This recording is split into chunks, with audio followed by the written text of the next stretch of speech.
Nesse vídeo eu vou ensinar qual que é o passo a passo para fazer um artigo científico. Então fica aqui até o final para você aprender de uma vez por todas como que faz esse tipo de trabalho.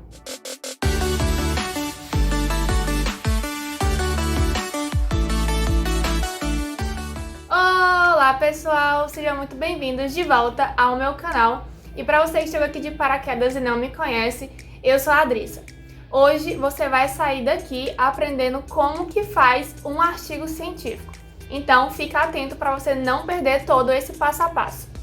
O primeiro de tudo é você definir qual que vai ser a sua temática, ou seja, qual que vai ser ali a sua pergunta norte para você começar a procurar um referencial teórico e escrever sobre. Para você definir essa temática, basta você realmente identificar qual que é a sua área de interesse. Ou seja, qual que é aquele assunto que te despertou até o momento na sua faculdade e que você realmente quer aprender um pouco mais sobre. A partir daí, você vai para o segundo passo, que é a busca do seu orientador.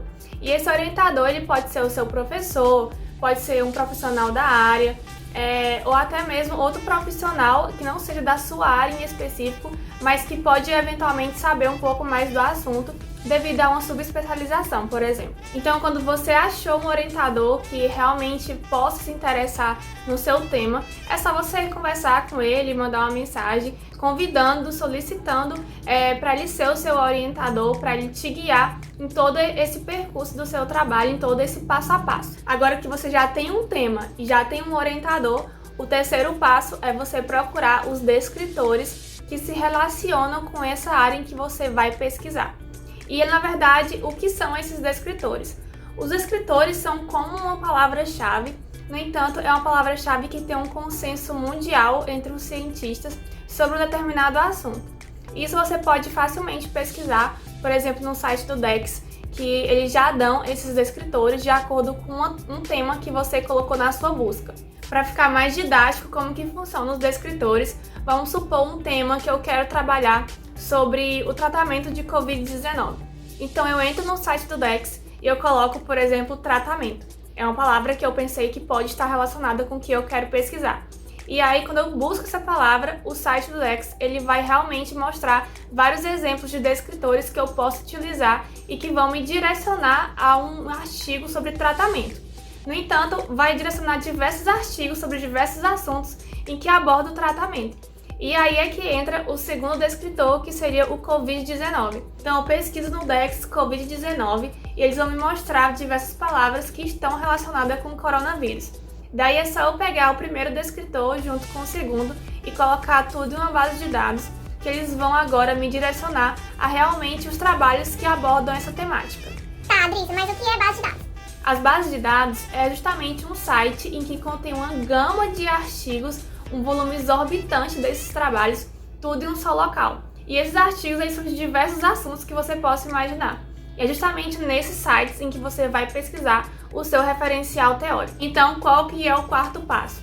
É justamente você definir quais que vão ser essas bases de dados em que você vai procurar os seus artigos. E dentre várias bases de dados que existem, eu posso citar para vocês como exemplo o PubMed, a Cielo e a BVS, que são bases de dados em que você pode procurar artigos tanto nacionais como da América Latina e até mesmo internacional, que é o caso do PubMed. Agora que você já definiu quais são essas bases de dados e já tem os seus descritores, é só você fazer a busca do seu referencial teórico. E esse seria o nosso quinto passo. O referencial teórico é justamente aqueles trabalhos científicos em que abordam o tema que você vai escrever e aprender um pouco mais. A dica nesse quinto passo é você aplicar alguns filtros na sua busca, como por exemplo os trabalhos mais recentes, publicados nos últimos 5 anos, ou até mesmo o tipo de trabalho em que você vai dar uma preferência maior, como por exemplo revisões sistemáticas, meta-análise ou ensaio clínico. Quando você aplica esses filtros nas bases de dados e faz a busca do seu referencial teórico, vai aparecer um número X de artigos. E agora é só você ler título e resumo para escolher quais deles vão fazer parte do seu referencial e vão realmente falar sobre o tema em que você está querendo escrever. Essa fase de ler título e resumo a gente pode classificar como uma pré-seleção de artigos.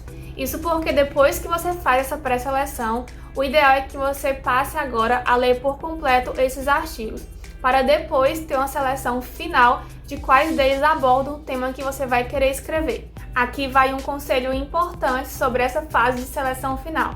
Quando você estiver lendo os artigos e aí escolher quais deles vão entrar de fato como referencial teórico, você pode e deve começar a anotar as informações mais importantes em que você pode eventualmente colocar no seu trabalho. E só o fato de você fazer isso vai te economizar um baita de um tempo para depois você não precisar ler tudo novamente, aqueles artigos que foram pré-selecionados. Assim, você já vai ter tudo anotado em algum local, todas aquelas informações mais importantes em que você aprendeu sobre aquele assunto. Adrícia, mas quais são as informações que eu devo anotar? Essas informações podem ser, por exemplo, os critérios de exclusão, ou seja, quais foram os critérios que te levaram a excluir um artigo. Pode ser também os critérios de inclusão, que é o oposto do de exclusão. Quais que foram os critérios que fez você incluir aquele artigo como referencial teórico. Pode ser também as informações sobre um artigo que são relevantes para o seu tema, como dados epidemiológicos, mecanismo fisiopatológico ou algo relacionado a isso. Se você chegou até aqui e está gostando do vídeo, não se esqueça de se inscrever no canal, de deixar o like e ativar o sininho, porque toda semana eu estou postando vídeos novos para vocês. O 7º passo agora é você colocar em prática a sua escrita. E essa escrita é nada mais do que você reescrever com as suas palavras tudo aquilo que você aprendeu. Dependendo do local em que você vai tentar submeter esse seu trabalho, você tem que procurar o edital de submissão. E nesse edital você vai encontrar todas as informações que são relevantes para a estruturação do seu trabalho, como por exemplo a quantidade de palavras que são aceitas e até mesmo os tópicos que devem ser subdivididos no seu artigo. Geralmente os artigos de revisões, eles são subdivididos em introdução, objetivo, metodologia, resultados, discussão e conclusão. Desses todos, o mais importante que você deve saber é como que faz a metodologia do seu trabalho. E é nessa parte que vai entrar todos aqueles critérios de inclusão, de exclusão, os filtros em que vocês aplicaram, as bases de dados e os descritores. E o último passo agora é você fazer a revisão e a formatação do seu trabalho. Na revisão, tanto você quanto o seu orientador pode reler para corrigir erros de coesão, de ortografia ou de digitação. E a formatação depende muito do edital em que você vai tentar submeter o seu trabalho.